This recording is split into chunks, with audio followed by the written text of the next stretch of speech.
Bangladesh cricket last কবে ভালো cricket খেলেছে তা মনে করতে কষ্ট হলেও প্রতিনিয়ত যে তারা খারাপ খেলে এটাতে বা কারো সন্দেহ নেই। আজকে প্রথম ওয়ানডে ছিল নিউজিল্যান্ডের সাথে।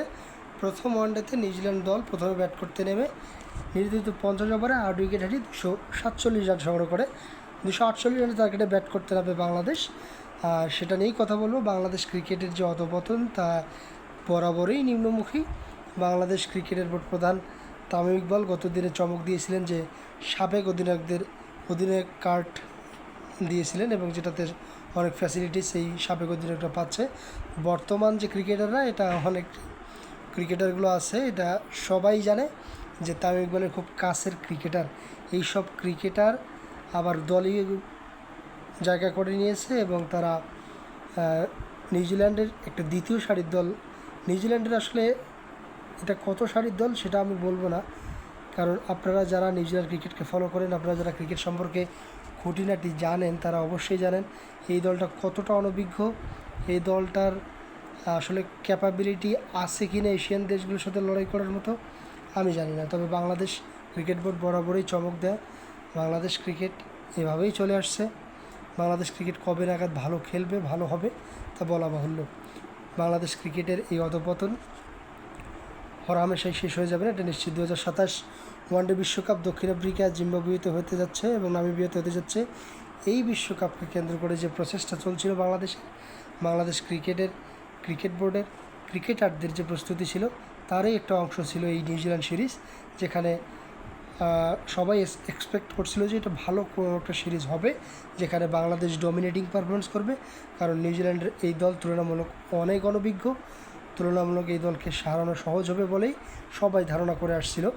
গত মার্চের শুরুর দিকেই পাকিস্তানের সাথে সিরিজ জয় করেছে বাংলাদেশ, যার ধারাবাহিকতা এই সিরিজও দেখার আশ্বাস ছিল। তবে বাংলাদেশ সেটা পারেনি। প্রথম ওয়ানডেতে 247 রানের টার্গেটে ব্যাট করতে নেমে শুরু থেকেই বাংলাদেশ যে স্ট্রাগল করছিল, শেষ পর্যন্ত বাংলাদেশের 26 রানের হার। 247 রানের 26 রানের ম্যাচে হার, 221 রানে বাংলাদেশ দল গুটিয়ে যায়। উল্লেখযোগ্যভাবে বলতে হয় যে খেলার শুরুর দিকে যখন সাইফ হাসান এবং তানজিদ তামিম ব্যাটিংয়ে নামেন, তারা আসলে কী মনে করে কী ইন্টেন্সিটি নিয়ে যে ব্যাটিংয়ে আসছিল জানি না। তারা ভাবছিল যে 248 রান তো আইপিএলের মতো ম্যাচে টি-20 ক্রিকেটে ইদানিং হরহামেশাই হয়ে যাচ্ছে, খুব সম্ভবত তাড়াতাড়ি ইজিলি শেষ করবে বাংলাদেশ, কিন্তু সেটা হয়নি। তানজিদ তামিম 6 বল মোকাবেলা করে ক্লিন বোল্ড তার মিডল স্টাম্পে হিট করেছে বল। তিনি সুইং বোঝেননি, কিছুই বোঝেননি, সামনে গেলেন, ব্যাট চালিয়ে দিলেন, স্টাম্প বোল্ড হয়ে চলে গেলেন।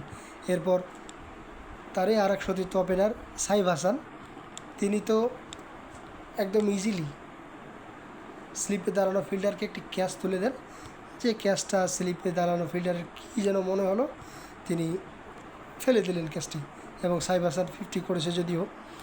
এবং লিটন দাস একটু চেষ্টা করেছিল দলকে টেনে তোলার জন্য, শেষ পর্যন্ত তার পারেনি।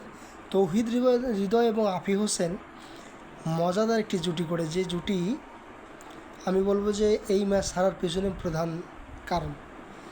আপনি যদি ক্রিকেটে সেট হতে আপনার 50 বল লেগে যায় একটা ওয়ানডে ম্যাচে, তাহলে আপনার আর কী পাওয়ার আছে আপনার কাছ থেকে? কারণ 247 রানের টার্গেটে আপনি 48 রানের টার্গেটে আপনি ব্যাট করতে নামছেন। তো সেখানে আমি মাঝখানে দেখলাম 91 বল পরে একটি বাউন্ডারি, তা আবার তৌহিদ হৃদয় হিট করছে, ছক্কা মারিছিল 91 বল পরে। একটা cricket match, one day cricket match 300 বলের ম্যাচ, সেখানে 91 নম্বর বলে এসে বাউন্ডারি দেখা পাচ্ছে বাংলাদেশের ব্যাটাররা। এবং শেষের দিকে যে টেইল এন্ডার আছে এরা আসলে সবাই নিজেকে জেসন হোল্ডার কিংবা স্ট্রাইক লেভেলে মনে করে কিনা জানি না। তৌহিদ হৃদয়ে যদিও অনেকগুলো বল খেলে ফেলেছিলেন, তিনি নন স্ট্রাইকের এন্ডে ছিলেন। আর বাংলাদেশের স্ট্রাইক এবং হোল্ডার খ্যাত টেইল এন্ডাররা আসতেছেন এবং নিজেদের উইকেট বিলি দিয়ে চলে যাচ্ছেন। তড়িঘড়ি না করে ম্যাচটি 26 রানেই তারা ম্যাচটি হেরে যায়। তো আমি যেটা বলতে চাচ্ছিলাম যে পরবর্তী 20 তারিখ এবং 23 তারিখের যে দুটি ওয়ানডে আছে, দ্বিতীয় তৃতীয় ওয়ানডে, সেখানে বাংলাদেশ যদি ম্যাচ জয় করে সিরিজটি জিতেও যায়, 2027 ওয়ার্ল্ড কাপ কোয়ালিফায়ারের জন্য তাদের যে সিরিজ জয়ের প্রয়োজন সেটা যদি করেও ফেলে, তারপরে এই দল যদি বিশ্বকাপে বাংলাদেশ এই দল নিয়ে এমন পারফরমেন্স নিয়ে অংশগ্রহণ করে, বাংলাদেশের মান ইজ্জত আসলে নিয়ে ফেরা মুশকিল হয়ে যাবে। বাংলাদেশ ক্রিকেট ওয়ানডেতে একটা সময় অনেক ভালো অবস্থানে ছিল, 7 নম্বরে উঠে এসেছিল সেই বাংলাদেশ টিম আবারও তাদের পূর্বের অবস্থায় ফিরে গেছে। এই টিমে কোনো স্টেবিলিটি নেই, এই টিমে কোনো ধরনের প্রফেশনালিজম নাই, এই টিম আসলে দায়িত্ব এবং রেসপন্সিবিলিটি নেওয়ার মতো কোনো প্লেয়ার নাই। বাংলাদেশ ক্রিকেটের এই অব্যবস্থাপনা নতুন বোর্ডের কাছ থেকে কতটুকু সমাধান আসবে আপনারাই ভালো বলতে পারেন।